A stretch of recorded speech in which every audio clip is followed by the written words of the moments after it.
Hello बच्चों, fill the physics channel में आपका स्वागत है। बच्चों, आज हम चैप्टर 12 एटम्स के इम्पोर्टेंट एमसीक्यू सॉल्व करेंगे। बच्चों, बोर्ड में इस चैप्टर में से 3 एमसीक्यू पूछे जाते हैं। बच्चों, ये एमसीक्यू आप करोगे तो बोर्ड की एग्ज़ाम में और गुजकेट की एग्ज़ाम में आपको बहुत ही काम आएंगे। और बच्चों, हमने चैप्टर 1 से लेकर चैप्टर 11 तक के एमसीक्यू के वीडियो बना के रखे हैं, तो ये आपने नहीं देखे हैं तो इसकी लिंक मैं डिस्क्रिप्शन बॉक्स में दे देता हूँ, आप जाके देख सकते हैं। और बच्चों, ये सभी वीडियो के जो सॉल्यूशन की पीडीएफ फाइल है ये मैंने कमेंट बॉक्स में पिन कर दी है, आप वहाँ से डाउनलोड कर सकते हैं। ओके, तो चलो आइए शुरू करते हैं चैप्टर 12 एटम्स के important MCQ. An alpha particle of 10 MeV is moving forward for a head-on collision. What will be the distance of closest approach from the nucleus of atomic number Z equals to 50? So बच्चों, यहाँ पे एक nucleus है और उसका atomic number है Z equals to 50।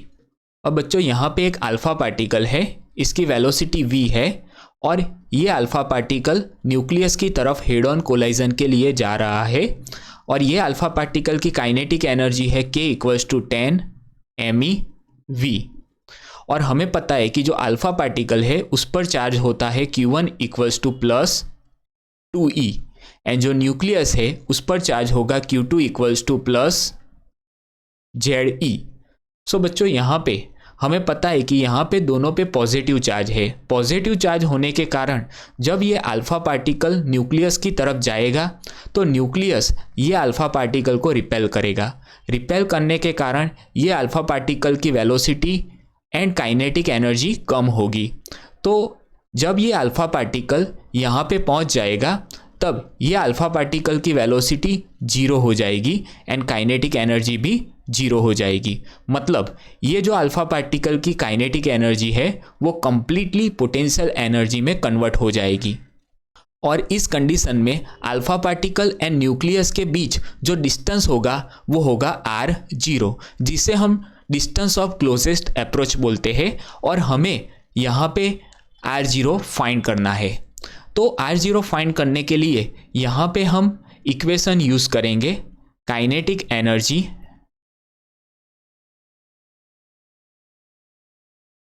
Of alpha particle equal to potential energy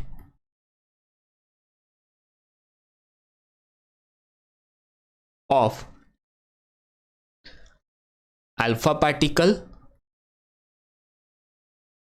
plus nucleus.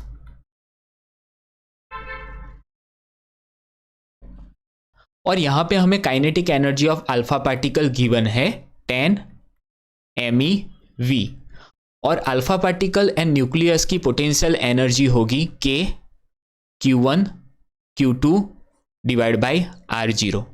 सो यहाँ पे हम r0 को सब्जेक्ट बनाएंगे। So r0 equals to k Q1 Q2 upon 10 MeV। So यहाँ पे हम Q1 और Q2 की वैल्यू को रखते हैं। सो Q1 की वैल्यू है 2e और Q2 की वैल्यू है ZE divide by 10 MeV।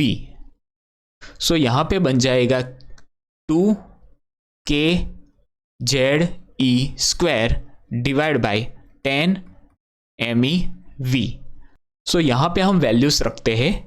2 k की वैल्यू है 9 इंटू 10⁻⁹, z की वैल्यू है 50 और e की वैल्यू है 1.6 इंटू 10⁻⁻19 स्क्वायर डिवाइड बाय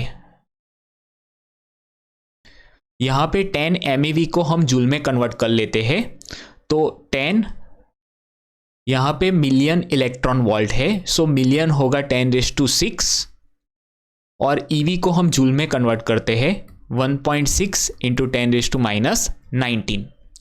सो बच्चों, इसको आप सॉल्व करेंगे तो आपको आंसर मिलेगा 1.44 इंटू 10⁻⁻14 मीटर। सो यहाँ पे बच्चों option A is the correct answer. if the potential energy of the electron in the hydrogen atom is minus e square upon 4 pi epsilon 0 r, then what is its kinetic energy?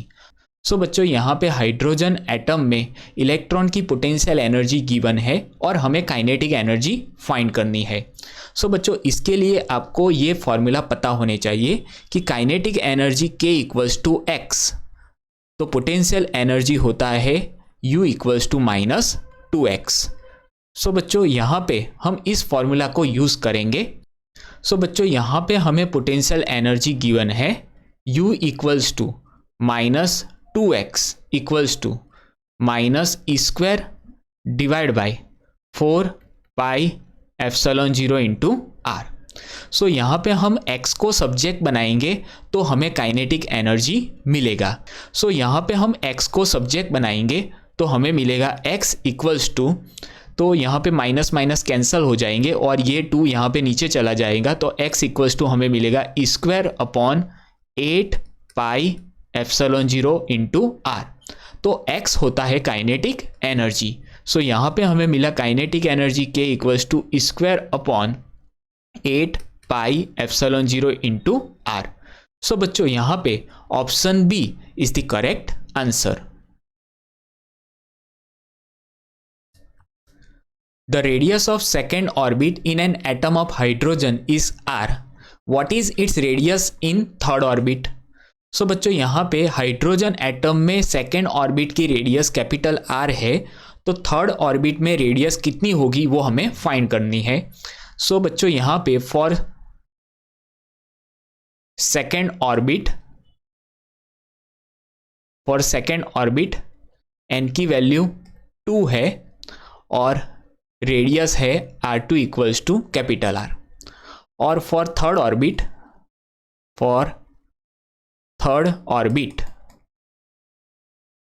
n की value 3 है और r3 हमें find करना है। सो बच्चों यहाँ पे हम रेडियस का इक्वेशन यूज करेंगे, Rn equals to n square h square epsilon 0 divide by pi m JD square. So बच्चों यहाँ पे Rn directly proportional to n square होगा और इस फॉर्मूला को यूज करके हम रेडियस फाइंड करेंगे। सो बच्चों यहाँ पे हम रेशियो लेंगे, now R3 upon R2 equals to 3 upon 2 whole square equals to 9/4। So यहाँ पे हमें मिलेगा R3 इक्वल्स टू 9/4 R2 और R2 की वैल्यू है कैपिटल R। सो हमें मिलेगा 2.25 R। सो बच्चों यहाँ पे option B is the correct answer. The ratio of energy of electron in the first excited state to its second excited state in hydrogen atom is dash. So बच्चों hydrogen atom में जो electron है वो electron की first excited state and second excited state में energy का ratio find करना है। So in first excited state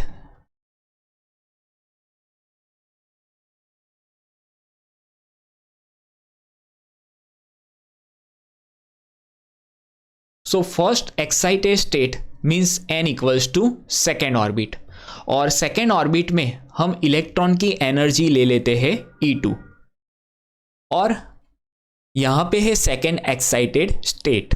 so in second excited state, तो सेकेंड एक्साइटेड स्टेट मतलब n इक्वल्स टू 3 और n equals to third orbit में हम electron की एनर्जी ले लेते हैं E3। सो यहाँ पे एनर्जी का रेशियो फाइंड करने के लिए हम इक्वेशन यूज करेंगे, we have En equals to minus 13.6 upon n square EV। So यहाँ पे एनर्जी का n के साथ रिलेशन मिलेगा En proportional to 1 upon n square. So यहाँ पे अब हम रेशियो लेंगे, so now E2 upon E3 equals to, यहाँ पे रिलेशन इनवर्स स्क्वायर का है, सो यहाँ पे हमें मिलेगा 3/2 होल स्क्वायर, सो हमें मिलेगा 9/4। सो यहाँ पे एनर्जी का रेशियो हमें मिला 9:4। So option C is the correct answer. What is the angular momentum of an electron of lithium atom in n equals to 5 orbit? सो बच्चों लिथियम एटम में n इक्वल्स टू 5 ऑर्बिट में जो electron है उसकी angular momentum हमें find करनी है। So angular momentum का इक्वेशन हम यूज करेंगे, एंगुलर मोमेंटम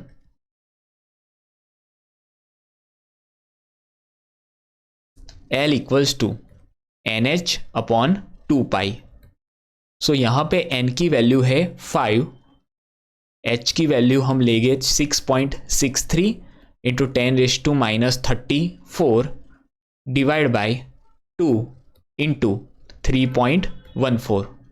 सो बच्चों इसको आप सॉल्व करेंगे तो आपको आंसर मिलेगा 5.27 इंटू 10⁻34 जूल इंटू सेकेंड। सो बच्चों यहाँ पे option A is the correct answer. What is the potential energy of electron in n equals to 10 state in hydrogen atom? So बच्चों हाइड्रोजन एटम में n इक्वल्स टू 10 स्टेट में electron की potential energy हमें find करनी है। So potential energy find करने के लिए हम पहले टोटल एनर्जी कैलकुलेट करेंगे और उससे हम पोटेंशियल एनर्जी निकालेंगे। तो यहाँ पे पहले हम टोटल एनर्जी का फॉर्मूला यूज करते हैं। So total energy of electron E equals to minus 13.6 upon n square EV। और बच्चों यहाँ पे n की वैल्यू 10 है तो यहाँ पे हम n की वैल्यू रखते हैं 10। तो यहाँ पे आप इसको सॉल्व करेंगे तो आपको आंसर मिलेगा 0.136 EV। तो ये हमें टोटल एनर्जी मिल गई। अब हमें पोटेंशियल एनर्जी निकालनी है। सो पोटेंशियल एनर्जी निकालने के लिए हम यहाँ पे दो इक्वेशन यूज करेंगे। तो एक तो पोटेंशियल एनर्जी का इक्वेशन है U equals to -2x and total energy का इक्वेशन है E इक्वल्स टू -x। तो ये दो इक्वेशन को यूज करके हम पोटेंशियल एनर्जी निकालेंगे। तो यहाँ पे हम पोटेंशियल एनर्जी का फॉर्मूला यूज करते हैं U इक्वल्स टू -2x। तो यहाँ पे हम इसे ऐसे लिख सकते हैं 2 इंटू -x और यहाँ पे -x की वैल्यू है E, तो यहाँ पे हो जाएगा 2e। यहाँ पे हम E की वैल्यू रखते हैं तो E की वैल्यू हमने कैलकुलेट की है -0.136। तो इसको आप सॉल्व करेंगे तो आपको आंसर मिलेगा -0.272 EV। सो बच्चों यहाँ पे option D is the correct answer. In which of the following system will the radius of the second orbit be minimum? So बच्चों इनमें से कौन से एटम और आयन के लिए सेकेंड ऑर्बिट की रेडियस मिनिमम होगी? तो यहाँ पे हमें रेडियस मिनिमम है कि नहीं वो बताना है। तो यहाँ पे हम रेडियस का इक्वेशन यूज करेंगे Rn equals to n square h² epsilon 0 upon pi m z e square. यहाँ पे h² epsilon 0 pi m e square ये कांस्टेंट है। सो हमें मिलेगा Rn proportional to n square upon z. और यहाँ पे फॉर ऑल एटम और आयन के लिए ये सेकेंड ऑर्बिट फिक्स है। सो यहाँ पे n की वैल्यू कांस्टेंट होगी। सो Rn हो जाएगा प्रोपोर्शनल टू 1 अपॉन जेड। तो यहाँ पे हम बता सकते हैं कि जिस एटम और आयन के लिए z की वैल्यू मैक्सिमम होगी उस एटम और आयन के लिए रेडियस की वैल्यू मिनिमम होगी। तो यहाँ पे हम चेक करते हैं कि किस एटम और आयन के लिए z की वैल्यू मैक्सिमम है। तो यहाँ पे हाइड्रोजन एटम है तो हाइड्रोजन एटम के लिए z की वैल्यू होती है 1, Mg के लिए z की वैल्यू होती है 12, हीलियम के लिए z की वैल्यू है 2 और बोरॉन के लिए z की वैल्यू है 5। तो बच्चों यहाँ पे Mg+11, तो Mg के लिए Z की वैल्यू मैक्सिमम है, सो Mg आयन के लिए सेकेंड ऑर्बिट की जो रेडियस है वो मिनिमम होगी। सो यहाँ पे for Mg+11 radius will be minimum.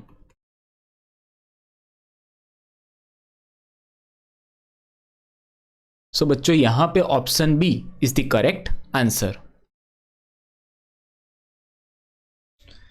The linear speed of the electron in the nth Bohr orbit of hydrogen atom is proportional to dash. So बच्चों हाइड्रोजन एटम में nth Bohr orbit में जो electron है उसकी linear speed का n के साथ क्या रिलेशन है वो हमें बताना है। सो लीनियर स्पीड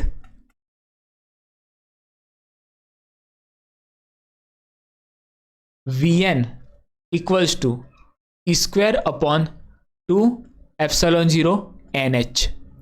सो यहाँ पे स्क्वायर 2 एप्सिलॉन 0 और H ये कांस्टेंट है। सो हमें मिलेगा linear speed Vn proportional to 1/n। So बच्चों यहाँ पे option C is the correct answer. Which spectral series of hydrogen atom lies in the visible region. So बच्चों हाइड्रोजन एटम में इनमें से कौन सी सीरीज विजिबल रीजन में आती है? तो यहाँ पे हम ऑप्शन में देखते हैं लाइमन सीरीज। लाइमन सीरीज जो है वो अल्ट्रावायलेट रीजन में आती है।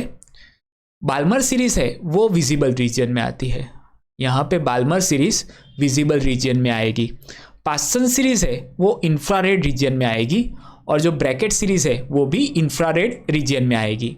सो यहाँ पे हमारा करेक्ट आंसर आएगा option b. If the impact parameter is 0 in the Rutherford's experiment of alpha particle scattering, the angle of scattering is dash। सो बच्चों रुथरफोर्ड एक्सपेरिमेंट में हमने देखा है कि जब इम्पैक्ट पैरामीटर 0 होता है तब alpha particle head on collision करता है, और जब वो हेड ऑन कोलाइजन करता है तो अल्फा पार्टिकल 180 डिग्री पे रिबाउंस होता है। सो यहाँ पे हमें पूछा है एंगल ऑफ स्कैटरिंग। सो यहाँ पे जो अल्फा पार्टिकल है वो 180 डिग्री पे स्कैटर होगा। सो यहाँ पे option D is the correct answer. Energy of the electron in nth orbit of atom is proportional to. So बच्चों जो एनर्जी ऑफ इलेक्ट्रॉन है, एनर्जी ऑफ इलेक्ट्रॉन उसका फॉर्मूला है En equals to -13.6/n² EV। So यहाँ पे जो energy of electron है En उसका n के साथ रिलेशन होगा En प्रोपोर्शनल टू 1/n²। सो बच्चों यहाँ पे option A is the correct answer. In the hydrogen atom transition of electron which gives Lyman series is dash. So बच्चों लाइमन सीरीज हमें पता होनी चाहिए। लाइमन सीरीज का इक्वेशन है Lyman series 1/λ equals to R 1/1² -1/n², where n की value start होगी from 2 से 2, 3, 4 सो ऑन। सो बच्चों यहाँ पे electron 2, 3, 4, 5 so on higher orbit से electron n equals to first orbit में जब ट्रांजिशन करेगा तब हमें लाइमन सीरीज मिलेगी। सो बच्चों यहाँ पे हमारा करेक्ट आंसर होगा from higher orbit to first orbit. So option A is the correct answer. According to Rutherford's model, the whole mass of an atom is dash। सो बच्चों रुथरफोर्ड के मॉडल के अनुसार एटम का जो टोटल मास है वो कहाँ पे होता है? तो एटम का जो टोटल मास है वो एटम के सेंटर पे कॉन्सेंट्रेट होता है जिसको हम न्यूक्लियस बोलते हैं। सो यहाँ पे हमारा आंसर आएगा कि the whole mass of an atom is at the centre of it. So option A is the correct answer. Thomson atomic model is known as dash. So बच्चों हमने थियरी में पढ़ा है कि जो थॉमसन एटॉमिक मॉडल है उसे हम प्लम पुडिंग मॉडल या फिर वाटरमेलन मॉडल भी बोलते हैं। सो यहाँ पे option A is the correct answer. और यहाँ पे जो दूसरे ऑप्शन है वो भी इंटरेस्टिंग है, सब खाने की चीज है, एक बार पढ़ लेना आप। ओके चलो आगे देखते हैं। Geiger and Marsden in their experiment use dash source to have alpha particle of dash energy. So बच्चों गाइगर मार्सडन एक्सपेरिमेंट में जो रेडियो एक्टिव एलिमेंट यूज किया था वो बिस्मथ था।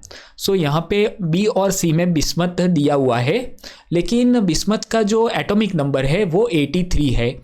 सो यहाँ पे आंसर आएगा 83Bi214। और अल्फा पार्टिकल की जो काइनेटिक एनर्जी है वो है 5.5 MeV। So option B is the correct answer. The atom of gold is about dash times heavier than alpha particle। सो बच्चों गोल्ड का जो एटम है वो अल्फा पार्टिकल से कितना हैवी है वो हमें बताना है। सो हमें अल्फा पार्टिकल का मास पता है, मास ऑफ अल्फा पार्टिकल है 4U and mass of gold nucleus है 197U। सो यहाँ पे हम रेशियो लेंगे mass of gold nucleus divide by mass of alpha particle. So gold nucleus का मास है 197 डिवाइड बाय 4। सो इसका अप्रॉक्सीमेट आंसर आपको मिलेगा 50। सो यहां पे option A is the correct answer. When impact parameter is dash then dash collision occurs. So बच्चों हमने theory में पढ़ा है कि जब इंपैक्ट पैरामीटर बी 0 होता है तब ये अल्फा पार्टिकल 180 डिग्री पे रिबाउंस होता है, तो इसको हम हेड ऑन कोलाइजन बोलते हैं। ये होगा हेड ऑन कोलाइजन। सो जब इंपैक्ट पैरामीटर बी 0 होगा तब हेड ऑन कोलाइजन होगा। सो यहाँ पे option B is the correct answer. Which one of the following represents Balmer series in hydrogen atomic spectrum. So बच्चों हमें बाल्मर सीरीज बतानी है। सो बाल्मर सीरीज का फॉर्मूला है Balmer series 1/λ equals to R in bracket 1/2 square minus 1/n square. और यहाँ पे जो n की वैल्यू स्टार्ट होगी वो होगी 3, 4, 5 एंड सो ऑन। सो बच्चों यहाँ पे option A is the correct answer. The unit of Rydberg constant is dash. So बच्चों यहाँ पे स्पेक्ट्रल सीरीज हमें पता है 1/λ equals to R 1/m square minus 1/n square. So बच्चों यहाँ पे जो R है वो रीडबर्ग कांस्टेंट है। सो इसके यूनिट हमें बताने हैं। सो ये जो है ये ब्रैकेट इसके तो कोई यूनिट नहीं होंगे, यहाँ पे m और n सिंपली नंबर है। सो यहाँ पे R n lambda inversely related है। सो यहाँ पे जो R के यूनिट होंगे वो होंगे 1/मीटर और इसको हम लिख सकते हैं मीटर इनवर्स। सो यहाँ पे option C is the correct answer. The value of Rydberg constant is dash. So बच्चों रीडबर्ग कांस्टेंट की जो वैल्यू है वो है R equals to 1.097 into 10⁻⁷ metre inverse. So option A is the correct answer. The minimum wavelength of Balmer series in hydrogen atomic spectra is dash. So बच्चों hydrogen atomic spectra में Balmer series की minimum wavelength find करनी है। सो इसके लिए हम equation use करेंगे for Balmer series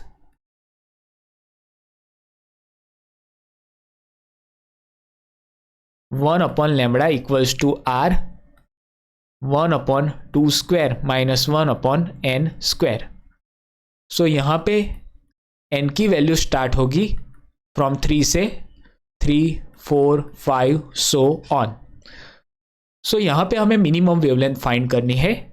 so for minimum wavelength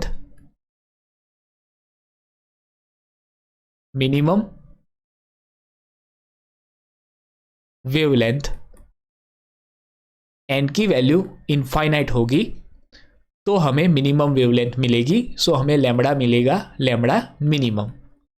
सो यहाँ पे हम वैल्यू रखते हैं 1 upon lambda minimum equals to R 1 upon 2 square minus 1 upon infinite square. So यहाँ पे हमें मिलेगा 1 upon lambda minimum equals to R 1/4 minus 1 upon infinite square हो जाएगा 0। सो यहाँ पे लैम्बडा मिनिमम हमें मिलेगा, lambda minimum equals to 4 upon R, और यहाँ पे हम आर की वैल्यू रखते हैं 1.097 इंटू 10⁻⁷। सो बच्चों इसको आप सॉल्व करेंगे तो आपको आंसर मिलेगा 3646 एंगस्ट्रॉम। सो यहाँ पे option D is the correct answer. The Lyman series in the spectrum of hydrogen atom falls in the dash। सो बच्चों हाइड्रोजन एटम के स्पेक्ट्रम में जो लाइमन सीरीज है वो किस रीजियन में हमें मिलती है? तो हमने थियरी में पढ़ा है कि जो लाइमन सीरीज है वो अल्ट्रावायलेट रीजियन में हमें मिलती है। सो यहाँ पे option B is the correct answer. और यहाँ पे जो विजिबल रीजियन है, तो विजिबल रीजियन में बाल्मर सीरीज हमें मिलती है, और इंफ्रारेड रीजियन में हमें पास्चन ब्रैकेट और फंड सीरीज मिलती है, और एक्सरे रीजियन में हमें कोई भी सीरीज नहीं मिलती। The wavelength of H alpha line of Lyman series in hydrogen atom spectrum is dash. So बच्चों यहाँ पे हमें हाइड्रोजन एटम स्पेक्ट्रम में लाइमन सीरीज की एच अल्फा लाइन की वेवलेंथ फाइंड करनी है। सो इसके लिए हम इक्वेशन यूज करेंगे Lyman series. So Lyman series का इक्वेशन है 1 upon lambda equals to R 1 upon 1 square minus 1 upon N square, और यहाँ पे एन की वैल्यू स्टार्ट होगी 2 से। So N equals to 2 3 4 so on. So यहाँ पे एच अल्फा लाइन की वेवलेंथ फाइंड करनी है। So for H alpha line N की वैल्यू हम लेंगे 2। सो यहाँ पे एन इक्वल्स टू 2 रखते हैं तो हमें मिलेगा 1 upon lambda equals to R 1 upon 1 square minus 1 upon 2 square. So 1 upon lambda equals to R 1 minus 1 upon 4। So ये हमें मिलेगा 3r/4। सो यहाँ पे हमें लैम्बडा की वैल्यू मिलेगी, lambda equals to 4 upon 3r। So यहाँ पे हम r की वैल्यू रखेंगे तो हमें मिलेगा 4 अपॉन 3 इंटू 1.097 इंटू 10⁻⁷। सो बच्चों इसको आप सॉल्व करेंगे तो आपको आंसर मिलेगा 1215 एंगस्ट्रॉम। सो बच्चों option C is the correct answer. In any Bohr orbit of hydrogen atom, the ratio of kinetic energy to potential energy of the electron is dash। सो बच्चों hydrogen atom में कोई भी bore orbit में हमें electron की kinetic energy and potential energy का ratio find करना है। सो इसके लिए हम इक्वेशन यूज करेंगे। तो हमें पता है कि जो काइनेटिक एनर्जी है वो होता है k इक्वल्स टू एक्स, तो पोटेंशियल एनर्जी होता है u equals to -2x। So यहाँ पे हम काइनेटिक एंड पोटेंशियल का रेशियो लेंगे। So k upon u equals to x upon -2x। So यहाँ पे x x कैंसल हो जाएंगे। सो हमें मिलेगा k upon u equals to -1/2। So बच्चों यहाँ पे option C is the correct answer. The energy of electron in the first excited state of hydrogen atom is -3.4 eV. Kinetic energy is dash। सो बच्चों hydrogen atom में first excited state में जो electron है उसकी जो टोटल एनर्जी है वो है -3.4 eV। तो हमें काइनेटिक एनर्जी फाइंड करनी है। सो यहाँ पे टोटल एनर्जी है -3.4 EV और हमें फाइंड करनी है काइनेटिक एनर्जी। सो बच्चों इसके लिए हम दो इक्वेशन यूज करेंगे, kinetic energy K equals to X और दूसरा इक्वेशन यूज करेंगे E equals to minus X. So बच्चों यहाँ पे हम x की जगह लिख सकते हैं K। सो हमें मिलेगा E equals to minus K। So यहाँ पे हम K को सब्जेक्ट बनाएंगे तो K equals to minus E। So E की वैल्यू हम रखते हैं माइनस 3.4। सो यहाँ पे काइनेटिक एनर्जी हमें मिलेगी प्लस 3.4 EV। सो यहाँ पे बच्चों option B is the correct answer. EI and EK are orbital energy levels of an electron. EI greater than EK. An electron makes a transition and the radiation is emitted from the atom. The energy emitted is dash. So बच्चों यहाँ पे एक electron orbit में घूम रहा है, तो electron जिस ऑर्बिट में घूम रहा है वहाँ पे इलेक्ट्रॉन की एनर्जी EI है और इलेक्ट्रॉन EK एनर्जी वाली ऑर्बिट में ट्रांजिशन करता है। तो जब इलेक्ट्रॉन EK एनर्जी वाली ऑर्बिट में ट्रांजिशन करता है तब ये एटम रेडिएशन एमिट करता है। तो ये रेडिएशन की एनर्जी कितनी होगी वो हमें बताना है। तो बच्चों ये रेडिएशन की एनर्जी उतनी होगी कि जितनी ये दो ऑर्बिट के बीच एनर्जी का डिफरेंस हो। तो ये दो ऑर्बिट के बीच जो एनर्जी है वो एनर्जी का जितना डिफरेंस होगा उतनी एनर्जी ये रेडिएशन की एनर्जी होगी। तो ये एनर्जी का डिफरेंस होगा energy difference equals to. So बच्चों यहाँ पे EI जो है वो हायर एनर्जी है और EK जो है वो लोअर एनर्जी है। तो यहाँ पे एनर्जी का डिफरेंस बनेगा EI माइनस EK। सो यहाँ पे option A is the correct answer. To explain his theory Bohr use dash. So बच्चों बोर ने अपनी थियरी को एक्सप्लेन करने के लिए इनमें से कौन सा प्रिंसिपल यूज किया था? सो बच्चों बोर ने अपनी थियरी को प्रूव करने के लिए quantization of angular momentum use किया था, जो होता है L equals to mvr equals to nh upon 2 pi, where n equals to 1 2 3 so on. So यहाँ पे option B is the correct answer. If an electron jumps from first to the third orbit then it will dash. So बच्चों electron first orbit में से third orbit में jump करके जाता है, तो यहाँ पे जो इलेक्ट्रॉन है वो क्या करेगा? वो एनर्जी एब्जॉर्ब करेगा, एनर्जी रिलीज करेगा, या फिर कोई भी एनर्जी गेन नहीं करेगा, या पहले एनर्जी रिलीज करेगा और बाद में एब्जॉर्ब करेगा। सो बच्चों यहाँ पे इलेक्ट्रॉन फर्स्ट ऑर्बिट में से थर्ड ऑर्बिट में जाता है, मतलब इलेक्ट्रॉन लोअर ऑर्बिट में से हायर ऑर्बिट में जाता है। तो ये तब पॉसिबल होता है कि जब इलेक्ट्रॉन एनर्जी एब्जॉर्ब करता है, तब वो लोअर ऑर्बिट में से हायर ऑर्बिट में जाएगा, और जब इलेक्ट्रॉन एनर्जी रिलीज करेगा तब इलेक्ट्रॉन हायर ऑर्बिट में से लोअर ऑर्बिट में आएगा। सो यहाँ पे इलेक्ट्रॉन लोअर में से हायर ऑर्बिट में जा रहा है, इसीलिए यहाँ पे जो इलेक्ट्रॉन है वो एनर्जी एब्जॉर्ब करेगा। सो यहाँ पे option A is the correct answer. An accelerated charge emits dash. So बच्चों जो एक्सेलरेटेड चार्ज होता है वो इलेक्ट्रोमैग्नेटिक वेव्स प्रोड्यूस करता है, और इलेक्ट्रोमैग्नेटिक वेव्स के पास एनर्जी होती है। सो यहाँ पे एक्सेलरेटेड चार्ज एनर्जी एमिट करता है। So option C is the correct answer. Rutherford mark that the orbit of an electron around the nucleus is dash.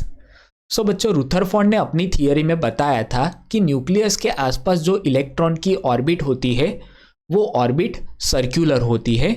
So बच्चों यहाँ पे option A is the correct answer.